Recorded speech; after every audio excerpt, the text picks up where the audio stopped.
make yourself more than just a man. If you devote yourself to an ideal, then you become something else entirely.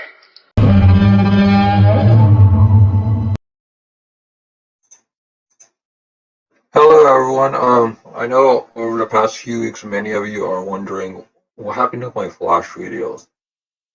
Like, when am I gonna finally upload them? I decided not to make individual videos because I'm sure many of you already know that the Red Death arc has a lot of things that are not covered in one episode and might be covered in another episode. So I decided it's easier just to make one video. We're gonna be covering everything from episode Season 9, Episode 2, Season 9, Episode 3, Season 9, Episode 4, and Season 9, Episode 5. So let's start with Season 9, Episode 2. I noticed that the only one that was the closest to being sad about Caitlyn being gone is Joe. I mean, it was a rain scene where he's looking outside.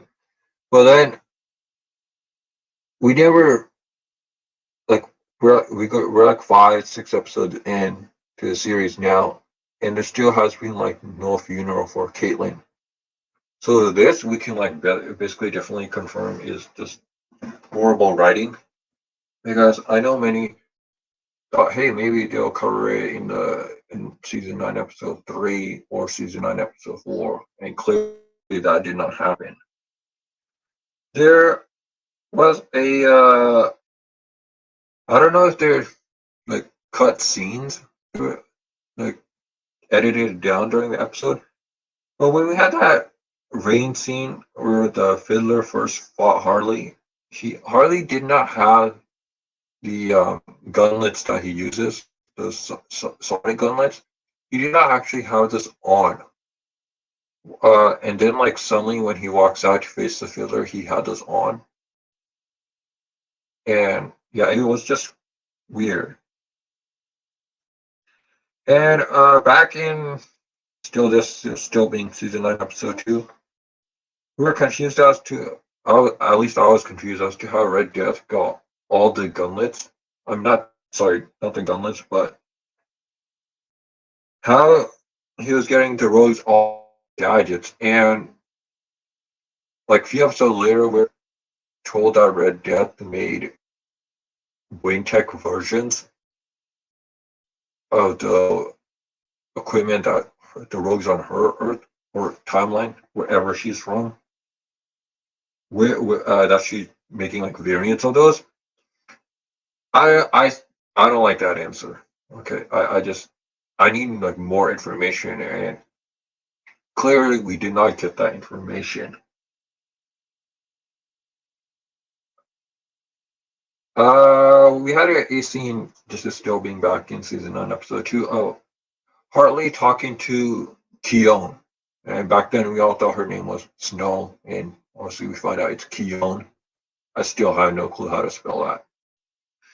But Hartley says, "Oh, do you have Caitlin's medical knowledge? Do you have Caitlin's no, Killer Frost's powers or Frost's powers?" And she's like, "Nope, I got none of that." And he says that she's useless. I really do not like that. I think there are very little things in the universe that are actually useless. Like, everybody plays a part in the grand scheme.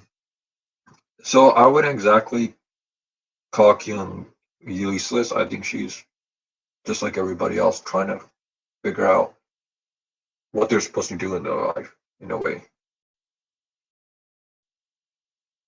I know multiple people pointed this out, that this is still being back in season 9, episode 2, the microphone scene where she picks up the microphone and thinks that the screaming will also go through the speakers and like quadruple her noise powers.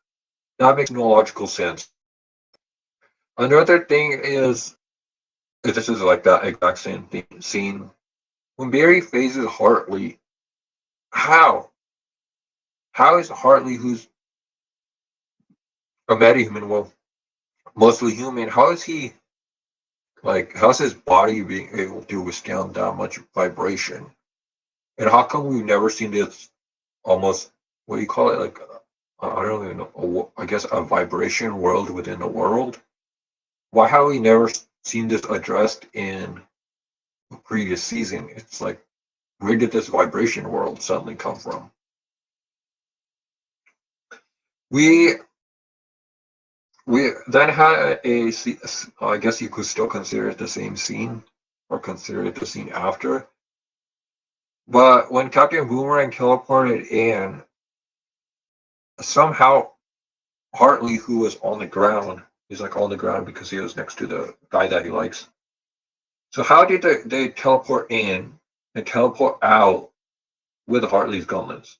When clearly you can't like get the gauntlets really off Hartley unless you lift his hands off the ground. That didn't make sense. And we at the end we find out Red Death needed the technology so she can get out of the phase. But then we're never actually told in these 5 or 4 episodes how she got stuck in the first place.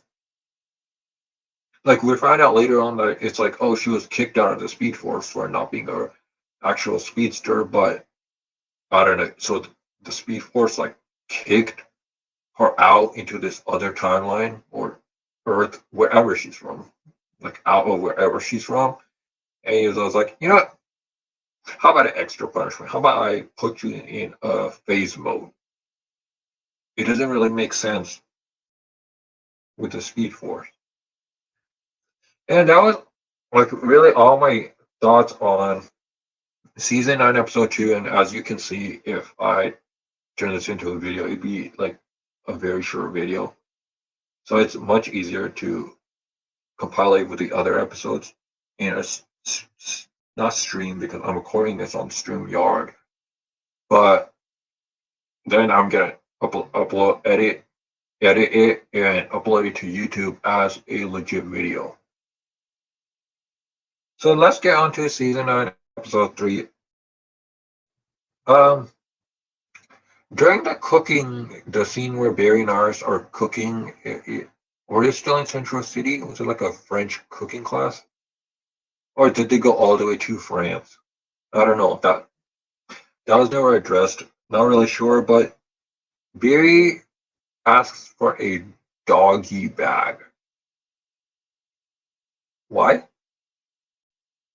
Just a doggy bag? I don't know. That just sounds like a weird thing to ask for.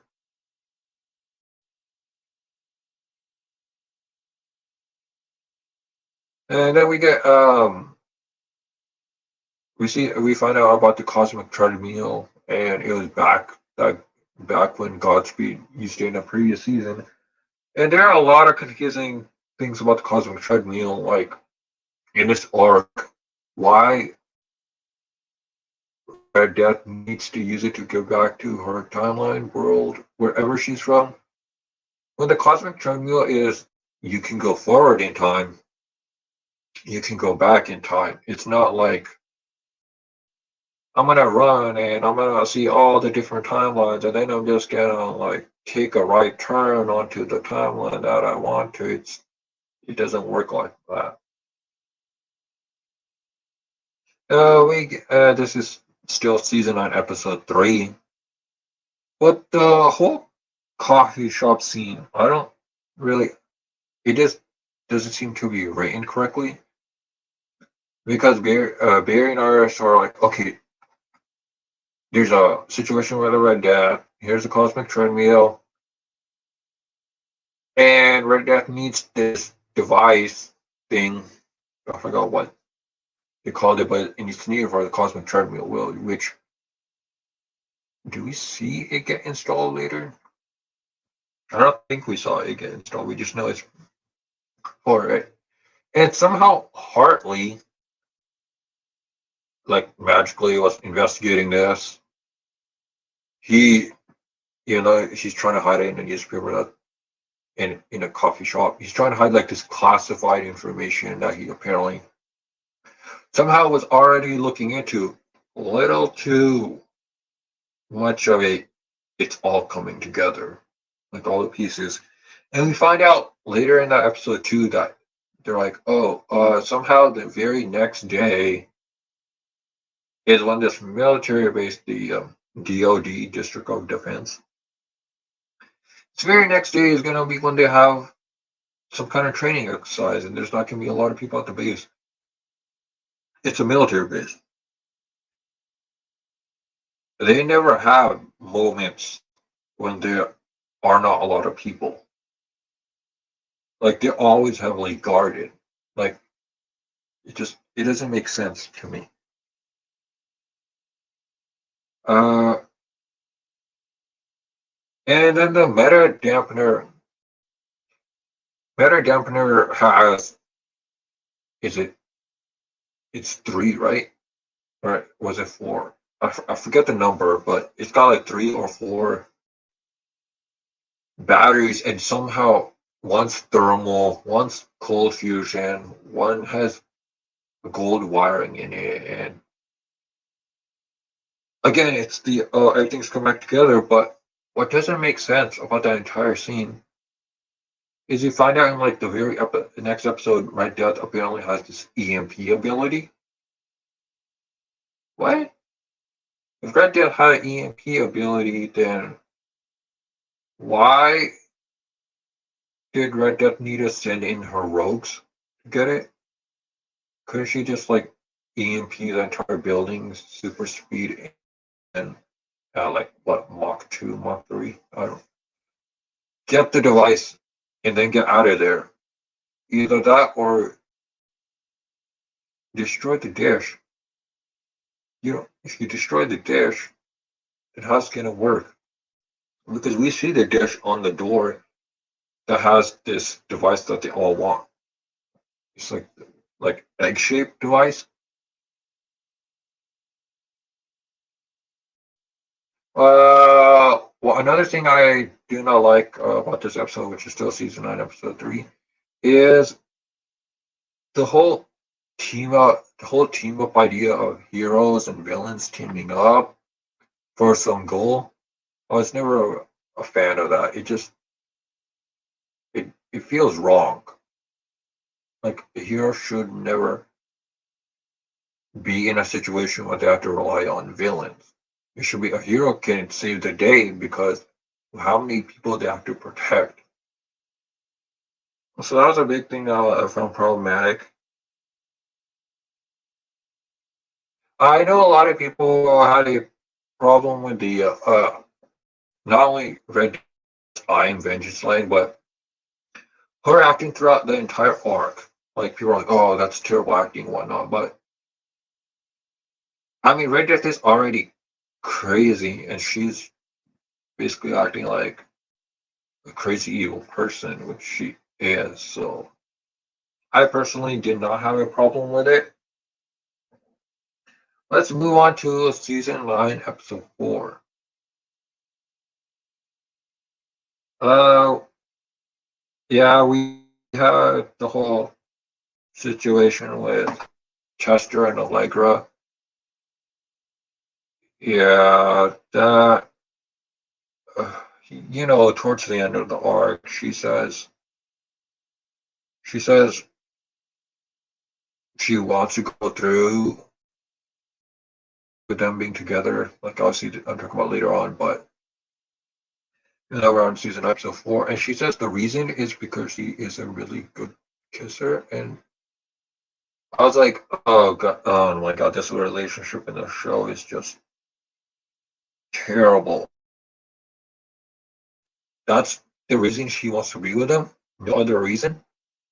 That's a terrible reason to go into a relationship. This seriously seems like some kind of Chester and Allegra are like a weird high school relationship.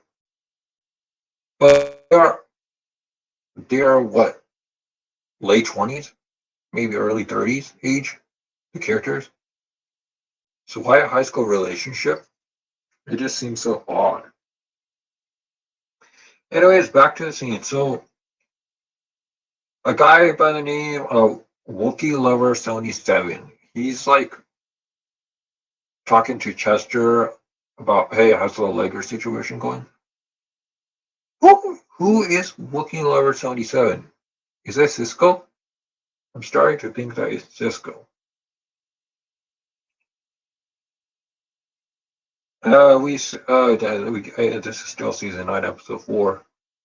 You see the EMP that Red Death creates, but does the EMP actually look like? Can you physically see the lightning and sparks in the EMP? Because Red Death creates more like a lightning spear that spreads across the city, and technically it's still speed like lightning. So wouldn't it really also like shock all the people that are out in the streets? Because majority of them are human, and humans can't handle, like a lightning strike. A lot of people could have been should have been like heavily injured and stuff. So somehow that was just ignored.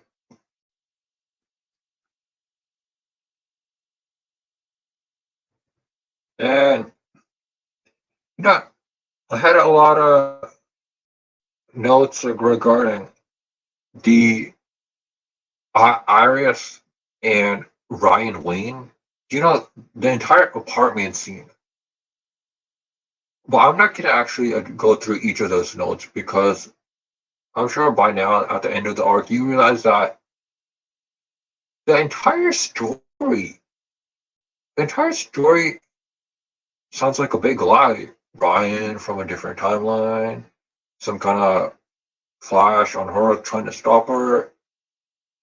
We get no further information. Like we're as a viewer are supposed to believe that this is her origin and whatnot, but all of it is a lie.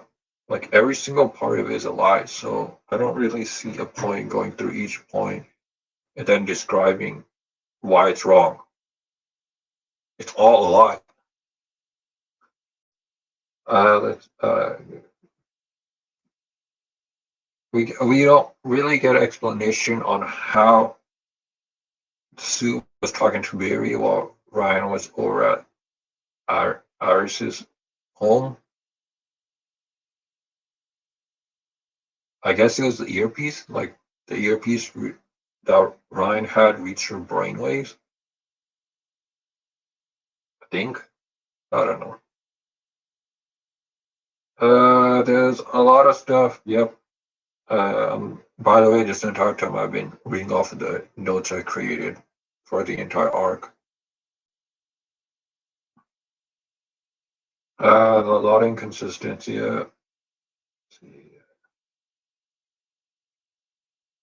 Let's go into the Red Death suit. So we are basically told that Ryan is not a speedster. She has no speed or anything, but the suit has speed. Now, even if this is a TV show, there are laws of physics that we as the viewer are supposed to understand that it's also in the show. So the writers are telling me that Ryan's human legs go into the leg compartments of the suit. So when the suit runs at a speed of like Mach 2, Mach 3, that being like 2 or 3 times the speed of sound, Ryan's legs are moving that fast as well since her legs are inside the suit. Ryan, they established Ryan as a human. So how are her human legs able to withstand that much force? Like her legs should be like destroyed. It should not be possible for a human, even in the series, to create a speedster suit and be able to run in that. Ryan should not be like alive after using the suit for the very first time. It makes no sense. And the suit, like it, we see that like somehow forms on Ryan, and like it's weird because at the same time we hear a vibration noise, but the thing is, what exactly would have been causing the vibration noise? I don't know why they added that background noise. But anyways, the suit somehow magically forms around Ryan. It, like the pieces fly. First, I had no clue where exactly the pieces are coming from. Like, is it breaking through the window? Breaking through the walls? I never saw any indication that it's vibrating through the walls. Like even with the random vibration noise, there's nothing that shows that. But she should not be able to really magnetic onto Ryan because her what she was wearing was like a jogging suit, right?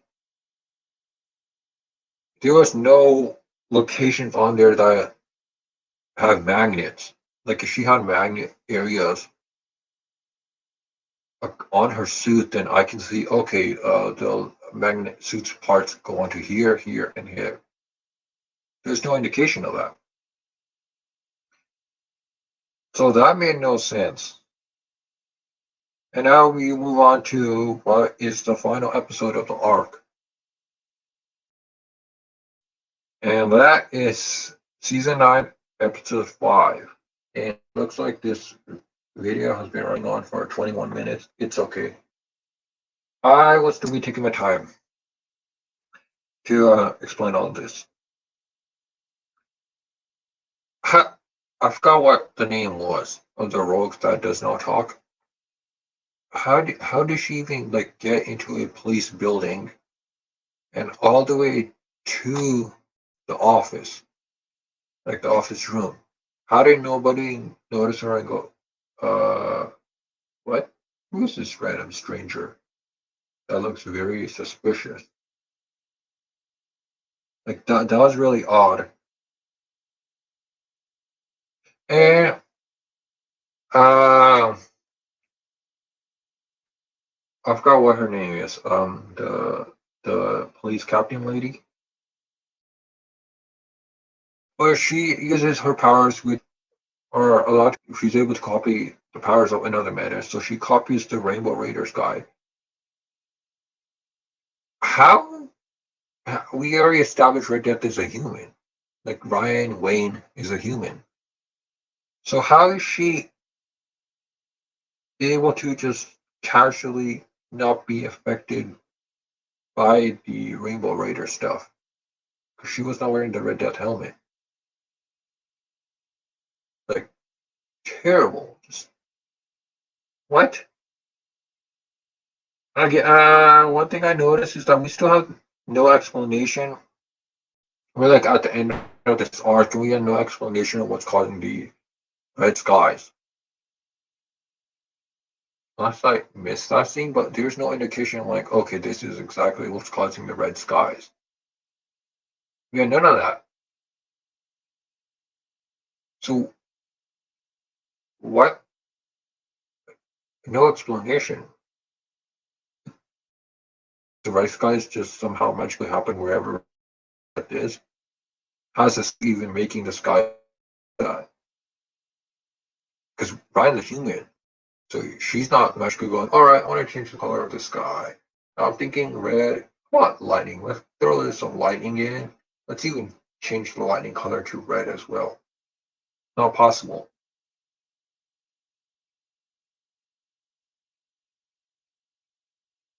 So I forgot to mention this back when I talked about 9x04. We saw that the Rogues were like straight up about to finish off Mark. Like it was by the movement of the Rogue's arms and stuff. Mark should have been eliminated.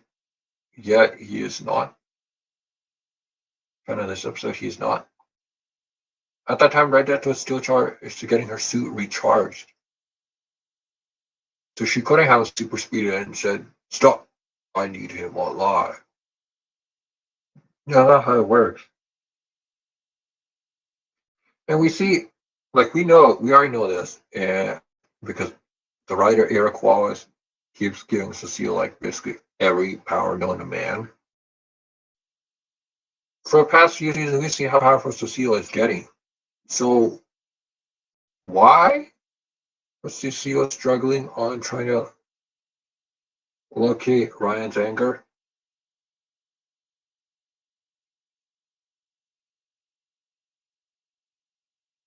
And again, we already established that Ryan is a human in the previous episode. So why are they saying, okay, Cecile, I want you to focus on anyone that has a large amount of rage? Like, shouldn't the range that Ryan's hatred can get to still be like within human limits? Large amount of rage would typically be, hey, look for someone whose rage is far greater than a human capability, right? So you can get an accurate reading on their location. Yeah, there's a lot. This is why it was easier just to make one video for this, because a lot of inconsistencies.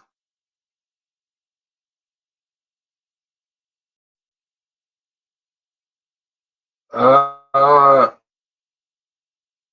I know they gave an explanation on how the Sentinels that Red Death created are able to harm people, but I still feel like they need to establish more information on that. And honestly, now they won't, because the arc is over. How did Red Death know about the Bashir situation? Like she mentioned, oh, when Bashir puts Avatar in your mind, but how? How did Red Death specifically know about that?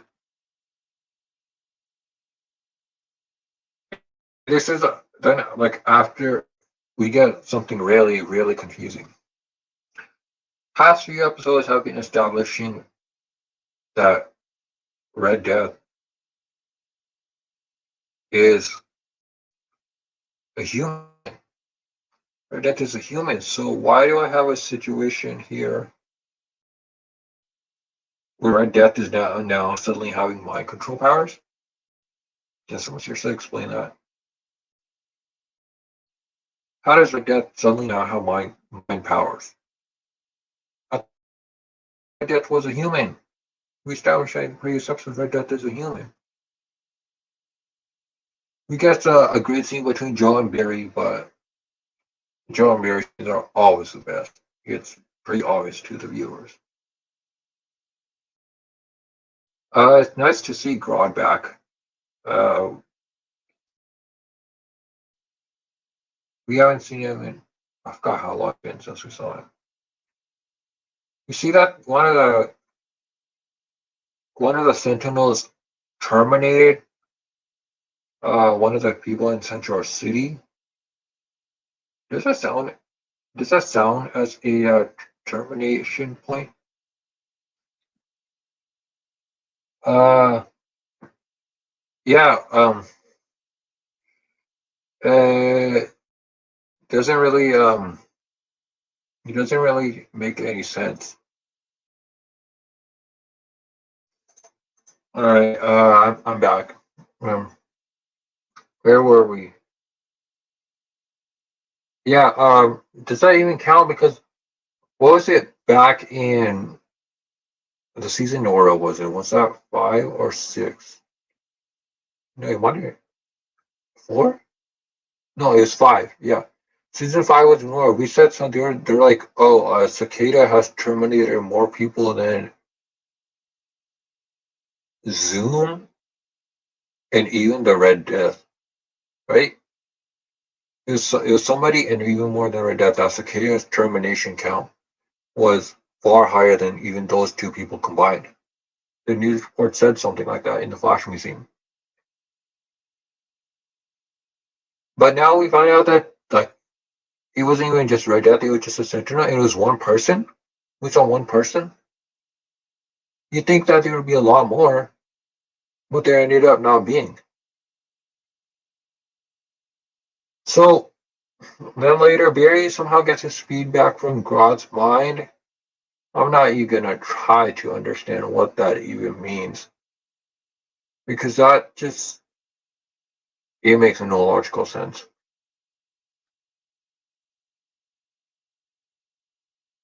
Yeah, it makes absolutely no sense. Um. The I guess yeah. Well, now we're down to the Red Death and the Flash fight. I thought that was cool. I know there might be people out there who did not agree with that scene. I thought the lightning grapple that she used to swing to hit Flash, the lightning batarangs and the shield that Barry made. I personally thought those were cool. It's nice that we saw Batwoman back. It's nice to see Batwoman back. I know a lot of people have a problem with the speed dampening batarang, but I personally am fine with it. Yeah, in the previous episode, we saw Red Death, like I mentioned, she had the gray, in the previous episode, she had the gray running suit on. But somehow in this episode, she has a red sweater on.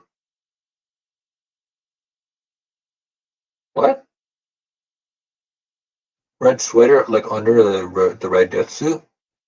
How and when did this happen?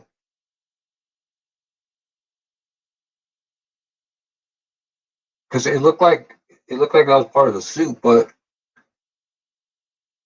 and not really clothing underneath. But the Red Death suit was supposed to be like a magnetic thing. Where did this red cloth, come from? It made no sense. Yeah, yeah, Ryan, Batwoman Ryan. She said, Iris, we should get. She's like Iris, Nia, Null, and you know who should get, like, was it like coffee sometime? I really do not like that they mentioned that one lady from that one show. Yeah, so that happened. We have then it finally ends with like a farewell party for Joe. And it seems more like, I think it was more like a farewell party for the actor, since we know the actor's not going to be in the entire season. So I found that to be nice. I thought it was like a nice way to end the scene. And I know this has been a extremely long video, but if you watched this video to the very end, thank you for watching. If you watched at least more than 5 minutes of my video, thank you as well. And with that, I'm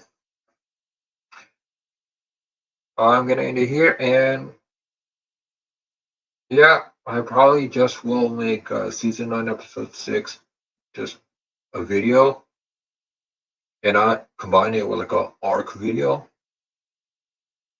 So yeah, if you want to like, comment, and subscribe. Good night, good morning, good evening, wherever you are. Time changes nearly everything, but the mission and the legend of the Batman lives on.